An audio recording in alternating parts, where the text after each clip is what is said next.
백성들의 요구를 거절하자 북쪽 10개의 지파들은 떨어져 나갔습니다. 그리고 르호보암은 그것을 쳐서 반란을 평정하고자 했습니다.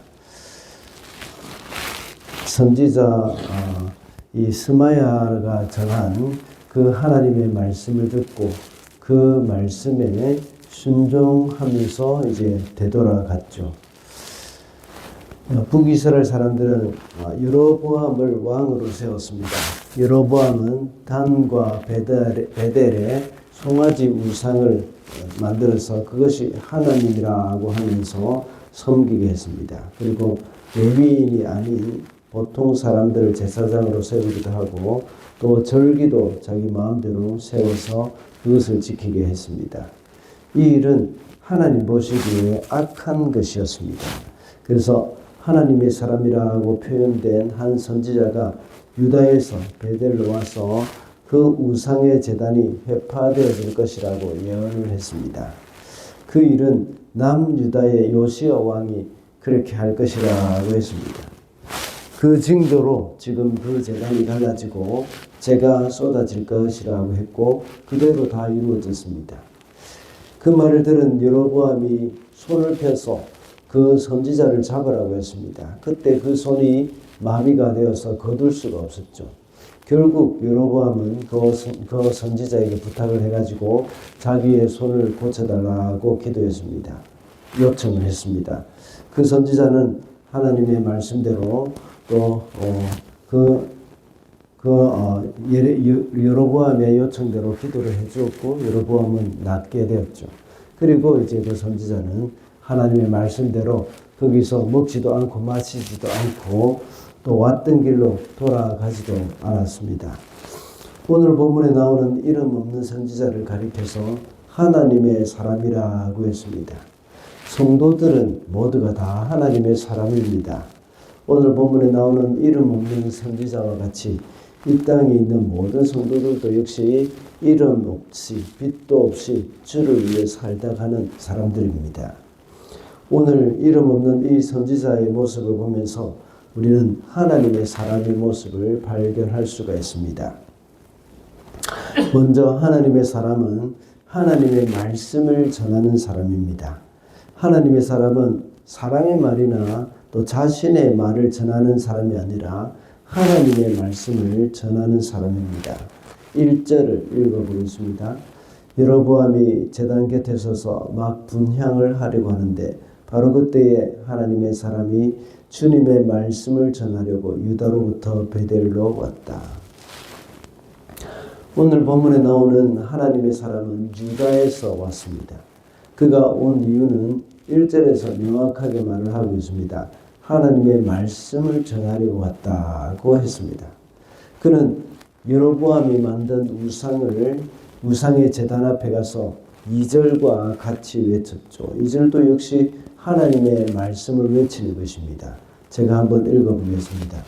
그리고 그는 그 제단 쪽을 보고서 주님께 받은 말씀을 외쳤다. 제단아 제단아 나 주가 말한다. 다윗의 가문에서 한 아들이 태어난다. 그 이름은 요시야다. 그가 너의 위에 분향하는 산당의 제사장들을 너의 위에서 죽여서 제물로 바칠 것이며 또 그가 그의 위에서 그 제사장들의 뼈를 태울 것이다. 하나님의 사람은 여기에 와서 말씀을 전하는데 이제 그대로 하나님께서 하신 말씀을 그대로 외쳤습니다. 그리고 그 전하는 말씀으로 인해서 자기의 목숨조차도 죽을 수도 있는 그런 빼앗길 수도 있는 그런 상황입니다. 감히 왕 앞에서 이런 말을 전한다는 것은 쉽지 않은 일입니다. 만약 자신의 말을 전하든지 사람의 말을 전하는 것이라면 이렇게 목숨을 걸고 하지는 못했을 것입니다. 성도는 모두가 하나님의 사람이라고 했습니다. 그렇다면 하나님의 말씀을 전하는 사람이 되어야 합니다. 목사만 하나님의 말씀을 전하는 사람이 아닙니다. 목사는 매일 새벽마다 또는 매주일마다 설교를 통해서 하나님의 말씀을 전하지만 모든 성도들은 또 매일의 삶 가운데서 하나님의 말씀을 전하는 자들입니다. 성도들에게 하나님이 맡기신 그 말씀이 무엇입니까? 바로 복음입니다. 일상생활에서 믿지 않는 사람들에게 복음을 전해야 합니다. 이 일은 모든 성도들에게 보편적으로 맡겨진 사명이라는 것을 잊어서는 안 되겠습니다. 그런 복음적인 삶을 살고 복음의 메시지를 전함에 있어서 모든 사람들은 사명감을 가지고 있어야 합니다. 그 사명감이 있을 때 우리는 오늘 본문에 나오는 그 사람들과 같이 하나님의 사람과 같이 담대하게 복음을 전할 수 있게 될 것입니다. 그리고 복음으로 살고자 하는 그 담대함도 역시 생기게 될 줄로 믿습니다. 둘째로 하나님의 사람은 중보기도자입니다. 하나님의 사람은 세상을 위해서 그리고 우리의 이웃을 위해서 기도하는 중보자입니다. 6절의 말씀을 보겠습니다. 그러자 왕은 하나님의 사람에게 제발 그대의 주 하나님께 은총을 빌어서 내 손이 회복되도록 기도하여 주시오 하고 청하였다. 하나님의 사람이 주님의 은총을 비니 왕의 손이 회복되어서 예전과 같이 되었다. 하나님의 사람이 2절과 같이 외치면서 그 징표까지도 예언을 했습니다. 그러자 여로보암이 손을 뻗어서 저자를 잡아라 하고 말을 했죠. 그러자 그의 손이 마비되었고 하나님의 사람의 예언대로 제단이 갈라지고 거기서 재가 다 쏟아졌습니다. 그러자 여로보암이 6절과 같이 하나님의 사람에게 기도를 부탁하면서 자신의 손을 낫게 해달라고 했습니다. 여로보암은 하나님의 말씀을 무시하고 선포된 하나님의 말씀을 인정하지 않을 때에 고통을 당하게 됩니다. 이 세상의 모든 고통과 고난은 하나님의 말씀을 떠난 결과라고 할 수가 있습니다. 이 세상은 본래 정상적으로 운행이 되어야 하지만 죄로 인해서 모든 것이 비정상적으로 되어버렸습니다. 여로보암의 손이 마비되어서 제 기능을 할 수 없는 것 같이 인생의 모든 영적인 기능은 오염이 되어가지고 정상적으로 기능을 하지 못하게 되었습니다.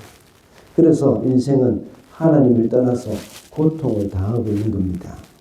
이렇게 세상 사람들이 괴로워하는 것은 우리 성도들을 향하여서 또 교회를 향하여서 기도를 부탁하는 것이라고 생각을 해야 합니다.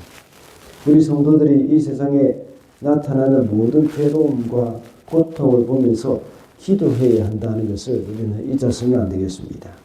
이 세상에 일어나는 사건 사고들을 볼 때에 그것을 보면서 욕을 하고 또 판단하기보다는 기도해야 합니다. 그래서 하나님의 사람은 바로 중보기도자입니다. 세상은 성도의 기도가 필요합니다.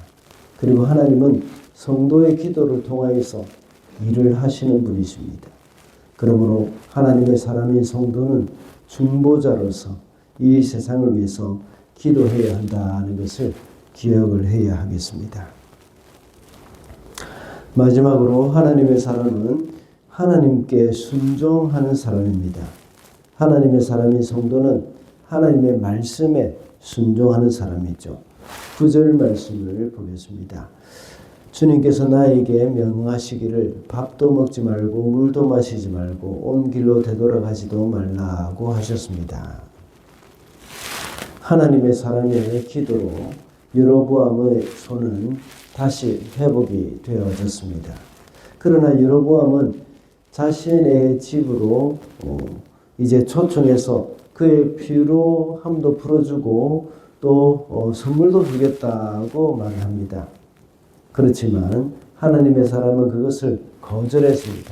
왜냐하면 방금 읽은 9절의 말씀과 같이 하나님의 말씀 때문이었습니다. 하나님께서 밥도 먹지 말고 물도 마시지 말고 온 길로 돌아가지도 말라고 했기 때문입니다. 그것은 북이스라엘이 죄악의 땅이기 때문입니다. 먼저 먹지도 말고 마시지도 말라고 말을 했던 것은 그들의 죄악에 동참하지 말라 하는 그런 의미입니다. 고린도전서 10장 18절에 보면 재물을 먹는 사람들은 그 제단에 참여하는 사람들이라고 말을 합니다. 이 말은 구약의 제사를 말하는 것이죠. 구약에서 제사를 드린 후에 거기에서 화목제와 같은 그런 제사는 거기서 같이 함께 먹고 마십니다. 그것을 가리키는 것이죠. 여로보암과 함께 먹거나 북이스라엘에서 먹고 마신다 하는 것은 그들의 악한 일에 자기들도 그 선지자도 동참하는 것과 같이 여겨졌던 것이죠.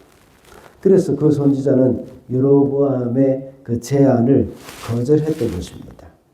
그리고 다른 길로 돌아갔습니다. 다른 길로 돌아간 이유는 뭐겠습니까? 새로운 길로 갔다는 의미입니다. 죄악의 자리에서 벗어나서 새로운 삶을 선택한다는 의미가 됩니다. 그래서 거기서 먹지도 말고 마시지도 말고 가던 길로 다시 돌아가지 말고 새로운 길로 가라 하는 그런 말씀입니다. 오늘 본문에 나오는 여로보암은 하나님의 말씀에 불순종한 왕이었지만 하나님의 사람은 달라야 하는 것이죠. 하나님의 말씀에 순종하는 사람이 되어야 합니다. 죄악으로 어두워진 이 세상에서 하나님의 사람은 하나님의 말씀에 순종함으로 인해서 이 세상에 빛이 되어야 하고 이 세상의 소금이 되어야 합니다. 이 세상 대부분의 사람들은, 이 세상의 모든 사람들은 자신의 길로 가고 죄악의 길로 가고 있지만 하나님의 사람인 성도는 다른 길로 가야 하는 겁니다. 새로운 삶의 길로 가야 하는 것이죠. 하나님의 사람인 성도는 이 세상 사람들이 행하는 악에 동참하지 말아야 합니다. 그리고 이 세상 사람들의 길을 가지 않고 새로운 길로 가면서 하나님의 말씀대로 살 때에 이 세상은 밝아질 것임을 믿습니다. 오늘 우리는 하나님의 사람의 모습을 보았습니다. 하나님의 사람은 하나님의 말씀을 전하는 사람이라고 했습니다. 그리고 하나님의 사람은 세상을 위해서 중보하는 사람이며 하나님께 순종하는 사람이라고 했습니다. 오늘도 하나님의 사람으로 이 땅에서 승리하는 저와 여러분이 되시기를 바랍니다.